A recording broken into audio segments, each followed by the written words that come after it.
గుడ్డు ఎక్కడికి వెళ్ళొచ్చా నానా? గుడ్డు ఇట్రా, చెప్పవా మమ్మీకి? షాపు షాపు మ్యాంగో తాగుతావా? ఓపెన్ చేయాలా?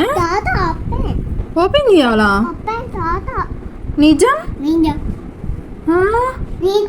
ఎక్కడ దాకా వెళ్ళొచ్చా? అవునా? ఎక్కడ దాకా వెళ్ళావే? అక్కడ షాపా? షాపు చీకటి భయం వేసిందా నీకు? నాకు అమ్మా, డాడీ ఉన్నాడుగా, ఎందుకు భయం? డాడీ భయం లేదు. లేవు